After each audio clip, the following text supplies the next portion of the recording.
Right, before we start today's lesson, I just want to say that I'm on a new job which requires a lot of my time. I'll be working from Monday to Monday, every day between 9 to 12 hours, sometimes more if necessary. So what I'm trying to say is that I will have little time for myself, but I'm not quitting YouTube. I'll just slow down a lot, but I will do my best to upload a new video at least every Wednesday.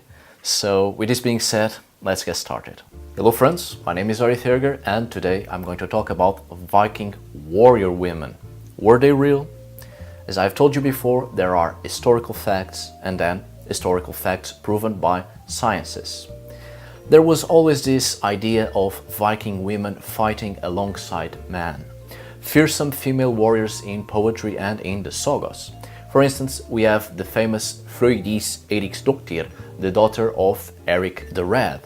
She appears in the sagas of the Greenlanders as a fearsome warrior with masculine physical features, and a lot of people died due to her schemes, and she even fought the North American natives. But there were no certainties that she even existed.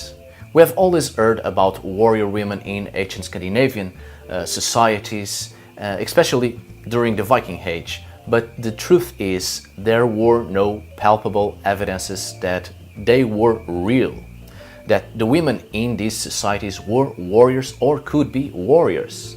It's like when you have an idea, you spread it so much that all of a sudden everyone is talking about it as if it were true and becomes a fact. But fortunately, nowadays, and this is a recent discovery, there are physical evidences that Viking warrior women really existed, all thanks to archaeology, physical anthropology and genetics. So now we can say with certainty that women in ancient Scandinavian societies could be warriors. Women were very active within ancient Scandinavian societies. For instance, unlike Iceland, where men were more active in activities related to witchcraft, especially Galdr, in mainland Scandinavia, Seidr, witchcraft, rune magic, divination and so on, was the province of women. Women also took care of the household and the farmstead when men were away raiding. They could even get divorced, and if their husband was killed, they could take their place, their seat in the Thing, the assembly of the community, having a very active role in politics. But when there were kids to take care of, their mothers were in charge of teaching them the arts of war. Mothers would teach their kids how to use the bow and arrow, the shield, the sword, the axe and spear, so women knew the Scandinavian medieval martial arts. With this knowledge in fighting and using weapons, why not try their luck like men? So I'm sure taking care of the farmstead was a dull business and being at the assembly probably quite boring. So why not explore the world, discover new places, meet new people and kill them, rob them of their properties. Archaeological evidences of warrior graves are numerous, especially during the Viking Age period of Northern Europe.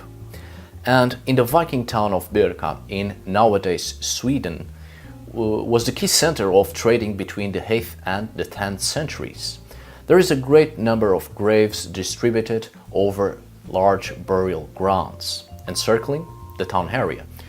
Of course, graves not only for warriors but other townsfolk, but there is a specific area just for the garrison of this town, and in this area were found the deceased warriors. The graves in this area contained all manner of objects, a link to the activities of warriors. The grave goods included swords, axes, spears, armor-piercing arrows, battle knives, shields, well, the complete equipment of professional warriors. Some graves even had horses, and horses already indicate high-ranking officers. One of these high-ranking officers was a woman. Scientists came to the conclusion after osteological and genetic tests. Now the question is, do weapons found in graves necessarily determine a warrior? There is a variety of archaeological findings of Viking women buried with weapons, and they weren't necessarily warriors.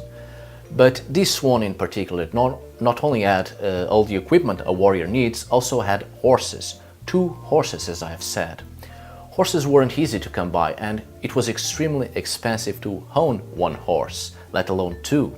Horses were also chosen to be the sacrificed animals when it came to funerary rituals for someone of great importance. Extreme importance, really. But that depends on the context. In this context we are talking about, these 2 horses shows us that they were worthy of an individual with responsibilities concerning strategy and battle tactics. Of course, there is the Osberg ship case, where 2 women were buried with a great number of horses. But on that context, we are in the presence of something completely different and unique, which I would love to talk about on another video someday.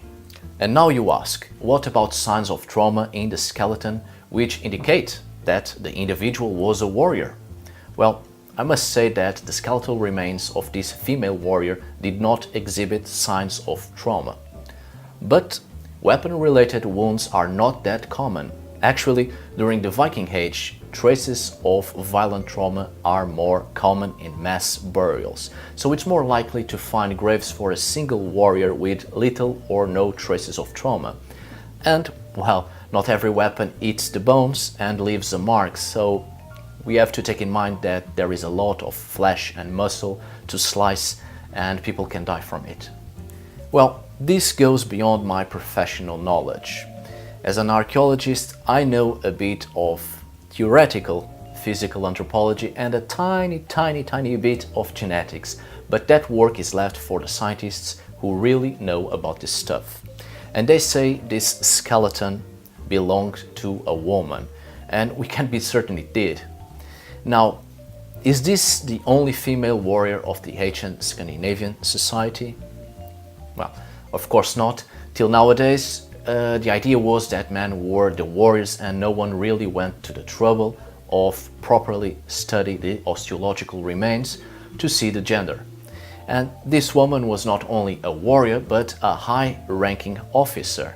So if women could have such a high status in the military field, certainly they could be warriors. In conclusion, female Viking warriors were part of a society that dominated from the 8th to the 10th century of Northern Europe, and now with certainty we can say that women were full members of this society, being very active in every field. Alright friends, thank you so much for watching. If you have any question for me, please feel free to ask, and I will try to answer all of your questions as soon as I can. Once again, thank you so much for watching. See you on the next video, and as always, tack för idag.